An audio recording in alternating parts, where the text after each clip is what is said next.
할렐루야. 우리 할렐루야 찬양대 찬양 또 신뢰악단의 연주 하나님께서 기쁘게 받으신 줄로 믿습니다. 나이가 드셨는데도 아주 리듬을 잘 이렇게 살리시는 거 보니까 참 실력이 다 대단하다 하는 생각을 하게 됐습니다. 하나님께서 여러분의 생애를 축복하셔서 늘 젊게 살 수 있기를 주의 이름으로 축복합니다. 오늘은 부르짖는 기도와 응답이란 제목으로 여러분과 함께 말씀을 나누겠습니다. 에레미야는 주전 627년에 하나님의 부르심을 받아서 남왕국 유다를 위해서 예언했던 선지자입니다. 그는 약 40년 동안 활동했는데 참 완고하기 짝이 없고 마음이 다 닫혀있는 이 유다 백성들에게 하나님의 심판의 메시지를 선포했습니다. 오늘 본문은 이 유다의 마지막 왕인 시드기야 때에 일어난 일입니다. 이 시드기야 왕은 이 중간에서 이 아래쪽에 있는 애굽의 친애굽 정책을 쓰고 저쪽 동쪽에 있는 바벨론에 대해서는 저항하는 그런 정책을 썼습니다. 에레미야의 늘 메시지는 애굽이나 바벨론 의지하지 말고 하나님 의지하고 하나님 중심으로 살아야 할 것을 강조했는데 이 시드기야 왕은 이 에레미야 선지자 그 이름 이사야, 에레미야 이런 야자가 붙은 사람들은 귀족 출신들입니다. 그러니까 이 귀족이면서 선지자인 이 에레미야의 입을 통하여서 좀 잘한다, 또 귀에 듣기 좋은 그런 말을 듣기를 원했는데 언제나 에레미야는 하나님이 주신 말씀만을 선포했습니다. 즉 예루살렘은 결국 죄악 때문에 다 멸망하게 될 텐데 머지않아 바벨론에 항복하고야 말리라 하는 것이었습니다. 그러자 분노한 이 시드기야 왕은 에레미야를 시위대 뜰에 있는 감옥에 이제 투옥하게 됩니다. 투옥된 에레미야 선지자는 계시된 예언이 그대로 이루어져 가는 것을 보게 됩니다. 결국 이 애굽의 바벨론에 의해서 망하게 되고 유다 역시 주전 586년에 바벨론에 의해서 멸망하게 됩니다. 예루살렘 성들이 다 회파되고 하나님의 성전도 무너지고 또 그 백성들이 포로로 끌려가는 민족적인 비극을 바라보면서 에레미야는 한없이 눈물을 흘립니다. 그때 지어 부른 눈물의 노래, 아픔의 노래, 그것이 에레미야 애가입니다. 바로 이러한 때에 하나님께서 에레미야에게 두 번째 말씀을 하십니다. 오늘 1절과 2절입니다. 에레미야가 아직 시위대 뜰에 갇혀 있을 때에 여호와의 말씀이 그에게 두 번째로 임하니라. 이르시되 이 일을 행하시는 여호와, 그것을 만들며 성취하시는 여호와, 그의 이름을 여호와라 하는 이가 이와 같이 이르시도다. 자, 여기 하나님이 당신 자신을 소개하는데 한마디로 이 일을 행하시는 여호와, 그것을 만들며 성취하는 여호와. 그러니까 무에서 유를 창조하는 창조주 하나님이다. 이렇게 말씀하시면서 3절에 이어서 이렇게 말씀하십니다. 너는 내게 부르짖으라. 내가 내게 응답하겠고 내가 알지 못하는 크고 은밀한 일을 내게 보이리라. 다 무너졌고 망했고 다 회파됐고 끝났다라고 보여지는 이때에 무에서 유를 창조하시는 창조주 하나님이 너에게 얘기한다. 너 부르짖어. 민족적으로 부르짖어. 기도해. 그러면 내가 다시 회복시켜주마라고 하는 말씀입니다. 이 말씀은 에레미야에게만 주신 말씀이 아니라 오늘 우리에게도 주신 말씀인 줄로 믿습니다. 우리도 앞이 캄캄할 때, 끝이 보이지 않을 때, 어떻게 해야 할지 모를 때 하나님께 부르짖어 기도하면 응답해 주겠고 크고 놀라운 일을 보여주마, 이렇게 약속하시는 것입니다. 네, 하나님은 부르짖는 자에게 세 가지 약속을 주셨습니다.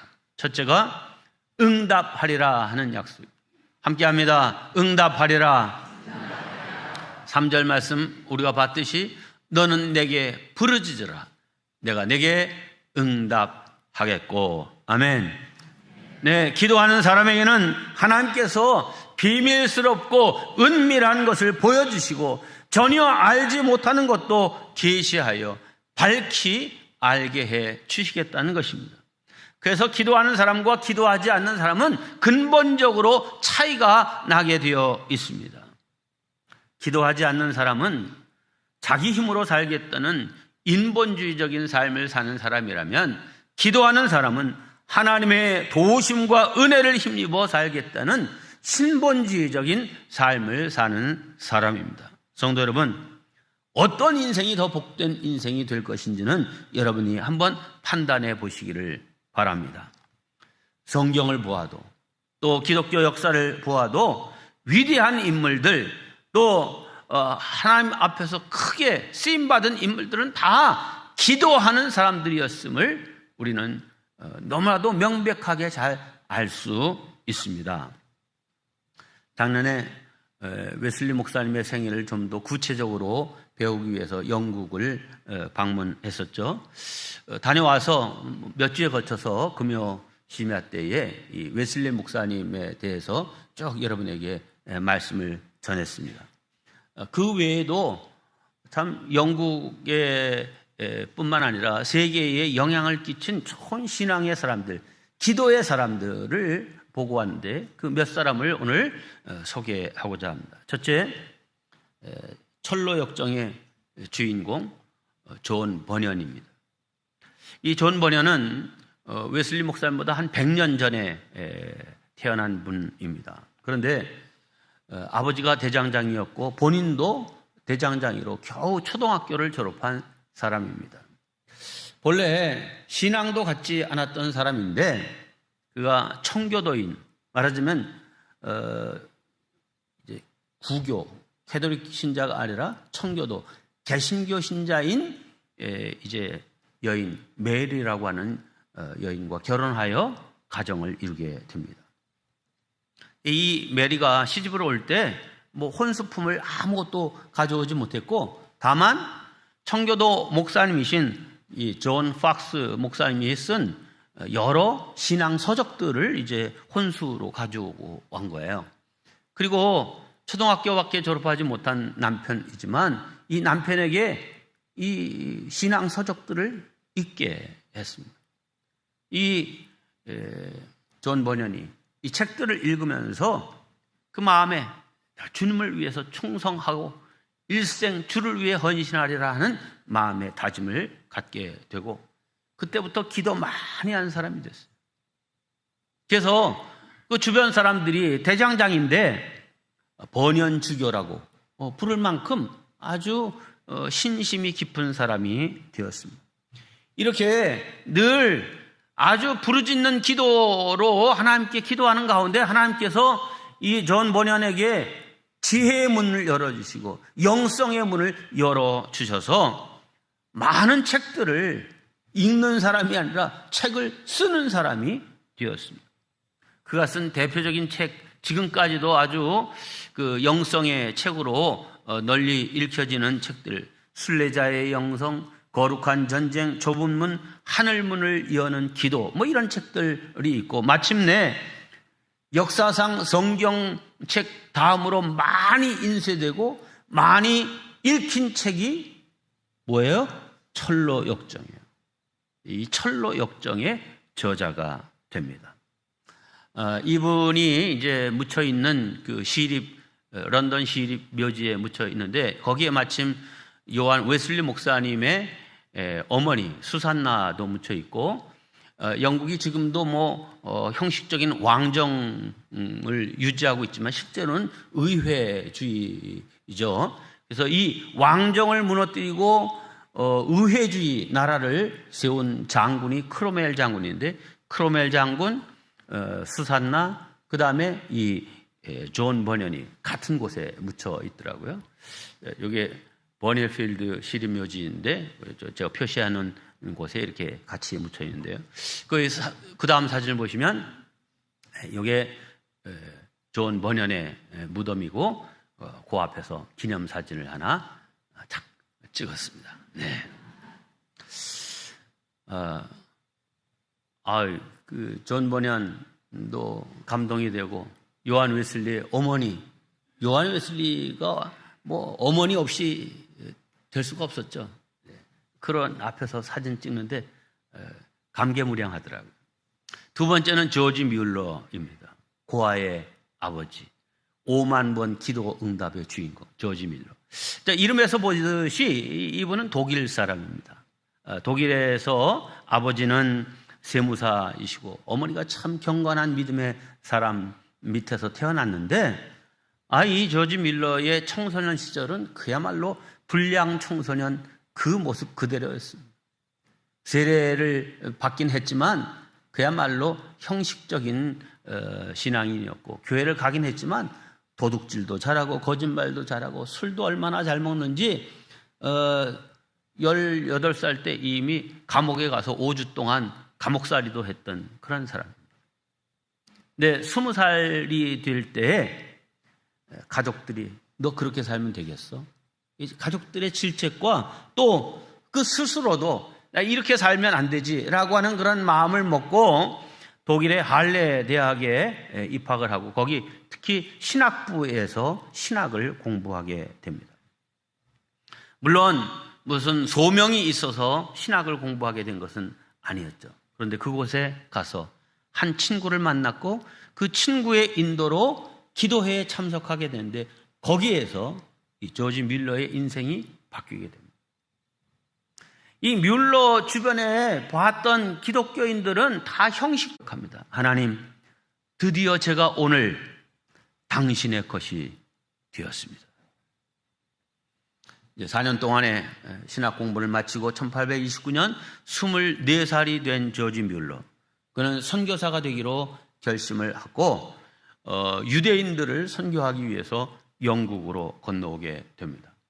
그건 독일 사람이니까 뭐 독일어를 하는 사람이었는데 신학교를 다니는 동안에 미국에서 온 미국 신학교 교수들을 이제 독일어를 가르쳐 주니라 본인은 또 영어를 잘 할 수 있게 되어서 24살에 영국으로 건너온 뮬러는 그 이후로 평생을 영국에서 사역하게 됩니다. 처음에는 뭐 런던으로 왔었지만 그 다음엔 이 사람이 주로 활동한 지역은 브리스톨이라는 곳인데 런던은 우리나라 이게 지도로 보면 대구쯤 되고요. 브리스톨은 지역으로는 광주쯤 되는데 이 광주쯤 되지만 여기 해안선이 만으로 이렇게 들어와 있는 그런 곳이고 이 브리스톨은 본래 노예 무역의 중심지였습니다. 아프리카에서 흑인들을 잡아다가 이제 미국으로 팔고 하던 그런 곳인데 그곳에 가봤더니 고아들이 부모에게 버림받은 고아 또 부모가 뭐 사고로 죽은 그래서 고아들이 한둘이 아닌 거예요. 너무너무 많은 고아들이 있는데 아무도 제대로 돌보지 않는 거예요. 너무 마음이 아팠던 조지 뮬러. 이 아이들을 위해서 내가 뭔가를 해야겠다라고 했지만 돈이 없잖아요. 그럼에도 이 브리스톨에 있는 애슐리 라운이라는 곳에 고아원을 이제 하나 차리고 고아들을 돌보기 시작했습니다. 이렇게 시작한 그의 고아원 사역이 60년 동안에 10,000명의 고아들을 이제 돌보고 길러낸 사람이 되었습니다. 그가 사역한 곳은 직접 현장을 가서 보게 되는데 이 고아원에 있는 뭐 교실들이 학교들이고요. 그 다음에 보시면 고아원 건물이 아주 굉장히 큰 학교만 해요. 학교만한 건물들이 한 5개 되는데 그 고아원 건물이 하나 더 증축되었을 때 기념으로 찍은 사진이고요. 이 고아들이 피크닉 가서 찍은 사진, 그 다음에 이쪽에서 저쪽에서 왔다 갔다 하는 그런데 고아들 숫자가 굉장치도 않게 많은 숫자가 보여집니다. 자, 그런데 이 조지 뮬러가 이 고아원을 운영하면서 특이한 점은 이 고아원을 운영하기 위해서 혹은 고아를 위해서 간증을 다니거나 자신의 사역을 알리거나 후원 요청을 전혀 하지 않았다는 것입니다. 오로지 하나님께 기도만 했습니다. 제가 방문한 그 박물관에는 기도 응답으로 받은 후원 물품과 또 이런 물질이 현재 환율로 1억 파운드, 그러니까 한 1,800억 정도 된다, 이렇게 써놓은 것을 봤습니다. 이 뮬러 10,000명 정도 되는 고아를 돌봤다니까 얼마나 기도 제목이 많았겠어요. 문제가 많으니까. 그래서 이 기도 제목을 잊지 않기 위해서, 또 이것이 응답되는지 안 되는지를 알기 위해서 기도 노트를 준비해서 그걸 다 일일이 적고, 응답되면 응답되었다, 또 거기에 감사의 기도를 적은 이 기도 노트가 있는데, 사진 보여주세요. 이게 이제 기도 노트들입니다. 근데 나중에 뮬러가 죽은 후에 이 기도 노트들 보니까 한 3,000페이지 되는 거예요. 그런데 그걸 일일이 쭉 보니까 응답받은 기도가 아주 큰 사건이 될 만한 것들은 3만 건이고, 세세한 거, 작은 것까지 하면 5만 번 기도가 응답되었다는 것을 알게 되었고, 사람들이 5만 번 기도 응답의 사람 조지 뮬러, 이런 책이 이제 우리에게 번역돼서 나오고 있습니다. 그 기도의 응답들은 우리가 설교를 통해서도 이제 많이 들으셨을 거예요. 근데 거기 가서 보니까 좀 더 실감이 나더라고요. 이게 영유아들만 모여 있는 그런 동에 겨울에 보일러가 고장난 거예요. 다 이제, 그런데 막 그야말로 얼어 죽을 지경이 됐는데, 그러니까 빨리 어떻게 무슨 조치를 취해야 될 거 아니에요? 근데 이 뮬러는 기도로 모든 문제를 푸는 사람이라 그냥 기도실에 가서 기도하는 거예요. 하나님, 이렇게 날씨가 추워졌는데 보일러가 고장났고 이 영아들이 죽게 생겼습니다. 하나님이 해결해 주셔야 됩니다. 밤새 기도했는데요, 그날부터 저 북해에서 불러오는 북풍이 아니라 남쪽에서 따뜻한 바람이, 멕시코 난류를 따라 올라오는 바람이 확 불어올라가지고 이 보일러 고칠 때까지 그냥 봄 날씨보다도 훨씬 더 따뜻하게 되어서 다 무사히 넘겼다는 거 아니에요. 또 먹을 것이 다 떨어져가지고 이 아침에는 이제 먹을 걸 줄 수 있는 것들이 아무것도 없는 상황인데, 원장님, 먹을 게 아무것도 없습니다. 아무 소리도 않고 이 조지 밀러는 그냥 기도하는 거예요. 그런데 아침 시간이 거의 다 됐는데 바깥에서 트럭이 빵빵 하는 소리가 들려요. 나가봤더니 트럭이 여러 대가 빵 공장 트럭들이 와 있는 거예요.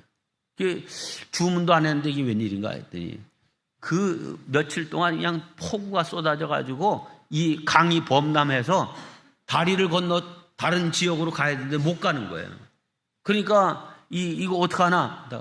야, 조지 뮬러가 하는 고아원에 갖다 다 풀어라.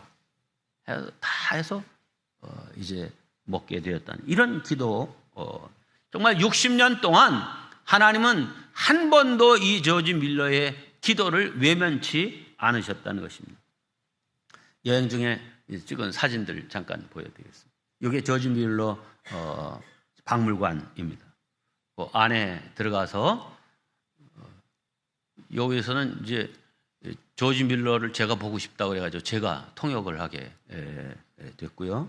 그 다음 사진은 보면 저 위에 제일 꼭대기에 발 있는데 보면 거기서부터 1번, 2번, 3번, 4번, 5번 번호가 있어요. 그게 이제 이 고아원 동들이고 이 앞쪽 아래쪽에는 이제 예배당이 세 곳이 이렇게 채플이 나눠져 있는 것을 보게 됩니다. 여기 설명해 주시는 할아버지는 그 지역에 사시는 은퇴한 목사님이신데, 우리들이 이 뮬러 박물관에다 미리 우리가 방문한다 몇 시에 이렇게 얘기를 하고 갔더니 이 자원봉사 할아버지 목사님이 나오셔서 이게 설명을 해주시는 모습입니다.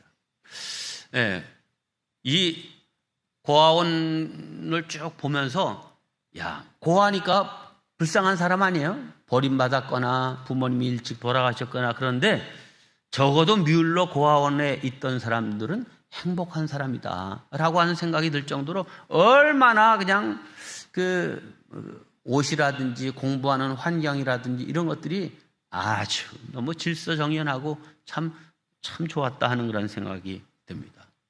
벽에 걸려있는 그 액자 가운데 하나님은 여전히 신실하신 분이시고 하나님은 지금도 우리의 기도를 들으시는 분이시다라고 하는 이 문구가 눈에 띄어서 사진을 찍었습니다. 네, 다 마치고 나와서 할아버지 목사님하고 이제 기념사진 찍고 이 뮬러 고아원들이 지금도 아주 잘 보존되고 운영 관리되고 있는 모습을 보고 왔습니다. 세 번째, 윌리엄 부스입니다. 구세군의 창설자죠. 구세군은 이제 목사님과 아내가 같이 사관이어야 됩니다. 같이 신학을 공부해야 되고 같이 사관으로. 그래서 여기 다 계급장들이 붙어 있죠. 여기 이렇게 딱 보시면 이렇게 이 윌리엄 부스는 본래 우리 감리교 목사님이셨습니다. 그런데 웨슬리 사후 한 100년이 흘러가다 보니까 이 성공회도 그렇고 감리교회도 그렇고 이 사회적인 약자를 돌보는 일에 그 웨슬리 목사님이 가졌던 그런 열정이 다 없어집니다. 그리고 이게 돌보질 않는 거예요. 가난한 사람들을. 그러니까 이 윌리엄 부스가 너무 속상한 나머지 내가 주님의 군병으로 나서서 이들을 돌보겠다고 해서 나간 사람. 그래서 구세군을 이제 만들게 된 거죠. 예, 이 윌리엄 부스가 본래는 시골 소년이었는데 런던에 올라와서 카카스로 소년 때에 전당포에 취직을 했어요. 그래서 아침마다 이제 이 전당포 앞을 쓸어야 되는데 막 아침에 가보면 온갖 술병과 막 토해놓은 거와 뭐 아주 그냥 광란의 밤이 지나간 모습 그대로인 거예요. 이 소년 부스가 하나님을 향하여서 울면서 물었습니다. 하나님, 과연 하나님이 살아계십니까? 이 런던에 희망이 있습니까? 그러면서 막 부르짖고 자기 집에 들어와서 성경을 딱 펼쳤는데 시편 5편 3절 말씀이 딱 눈에 들어왔어요. 여호와여, 아침에 주께서 나의 소리를 들으시리니 아침에 내가 주께 기도하고 바라리이다. 아침에 기도를 들으시는구나. 그래, 내가 아침마다 이 거리를 청소하기 전에 하나님께 먼저 기도하리라고. 뭐라고 기도했냐면, 하나님, 내가 쓰는 것은 런던 거리의 쓰레기지만 이 민족의 영적 쓰레기를 치우기를 원합니다.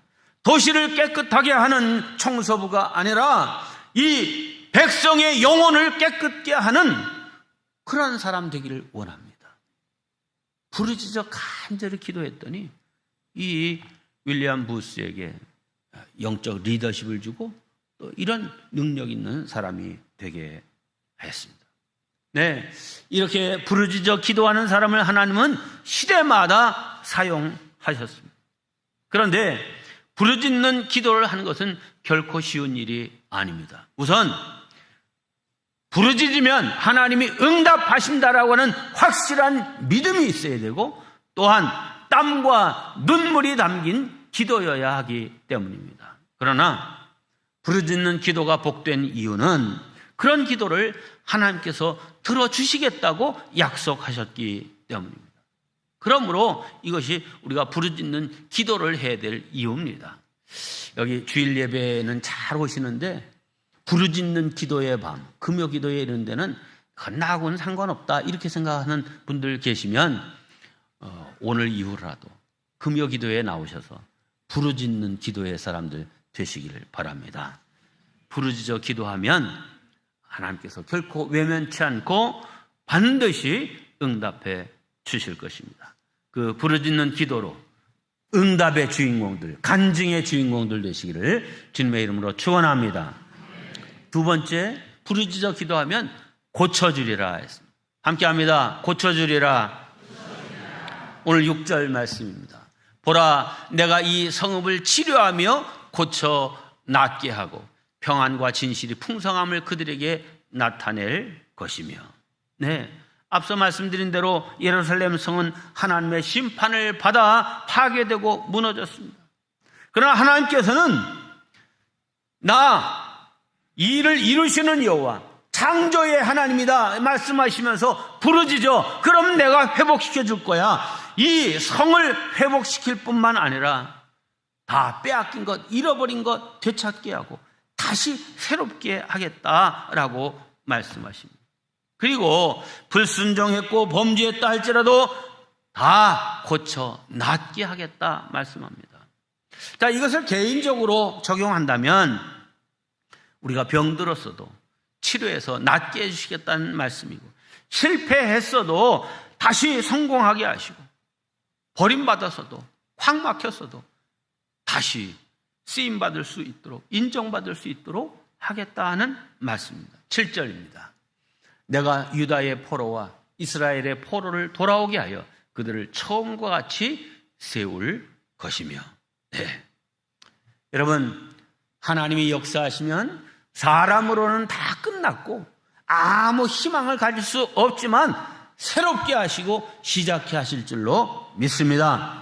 그러므로 부르짖는 기도에 길이 있고 해답이 있음을 믿으시기 바랍니다. 시편 30편 2절입니다. 여호와 내 하나님이여, 내가 주께 부르짖음에 나를 고치셨나이다. 아멘. 하나님은 부르짖는 자에게 치료의 은혜를 베풀어 주시고 또 고치시는 손길을 처음케 하십니다. 그러므로 하나님은 우리에게 부르짖으라 명령하셨습니다. 이것은 너희들 고생 좀 해라 하는 그런 말씀이 아닙니다. 너희들 낫게 될 것이고 새롭게 될 것이다 라고 하는 약속의 성취를 위해서 부르짖으라 말씀하신 겁니다. 마지막 세 번째, 부르짖어 기도할 때 용서하리라. 함께 합니다. 용서하리라. 8절 말씀입니다. 내가 그들을 내게 범한 그 모든 죄악에서 정하게 하여 그들이 내게 범하여 행한 모든 죄악을 사할 것이라. 사람들은 참 용서하기를 잘 못해요. 자기는 더 큰 죄, 더 많은 죄를 졌어도 다른 사람이 조금만 잘못하면 실책하고 나무라고 용서할 줄을 모릅니다. 남편은 아내를 용서할 줄 모르고 또 아내는 남편을 용서할 줄 모릅니다. 그래서 가정에서도 분쟁과 갈등, 다툼이 끊임이 없죠. 그런 가정, 평안한 가정, 행복한 가정, 홈 스위트 홈이라고 할 수가 없죠. 근데 우리가 믿는 하나님은 용서의 하나님이십니다. 만일 우리가 우리 죄를 자백하면 다 깨끗해 해줌하고 요한일서 1장 9절에 말씀했습니다. 자백하면 모든 불의에서 우리를 깨끗게 하실 것이다. 네, 하나님께서 우리의 죄를 이렇게 다 용서해 주시는 것은 물론 우리를 향한 하나님의 사랑이요 자비요 은혜입니다. 그런데 더 놀라운 사실을 하나님이 말씀하셨습니다. 이사야 43장입니다. 내 죄짐으로, 우리의 지은 죄의 그 짐으로 인하여 나를 수고롭게 하며, 하나님을 수고롭게 하며 너의 죄악으로 나 하나님을 괴롭게 하였느니라. 나 곧 나는 나를 위하여 내 허물을 도말하는 자니 내 죄를 기억하지 아니하리라. 잘 보셔야 됩니다. 무슨 말입니까? 하나님을 수고롭게 하고 괴롭게 하는 것이 사람들의 죄예요. 네? 그런데 나 곧 나는 너희를 위하여 죄를, 허물을 도말하는 자다 이렇게 얘기하시지 않고 나 곧 나는, 나 곧 하나님 나는 하나님 나를 위해서, 당신을 위해서 우리의 죄와 허물을 도말하신다는 거예요. 아니 그 우리를 위해서 용서하시는 거지 왜 하나님 자신을 위해서 용서하신다 이렇게 말씀하십니까? 여러분, 죄악과 허물을 기억하고 있고 그걸 용서하지 않는 것은 하나님도 견디기 어려울 만큼 괴롭고 힘든 그런 일이라는 거예요. 그래서 당신 자신을 위해서도 너희들의 죄를 기억하지 않을 거야. 너희들이 회개하기만 하면 다 잊어버릴 거야. 흰 눈같이 양털같이 휘어지리라. 죄를 도말한다. 도말하는 것은 흰 페인트로 칠하는 정도가 아니라 그냥 석회로 그냥 싹 발라서 아예 딱 그냥 이전 것은 알 수 없는 이런 것이죠.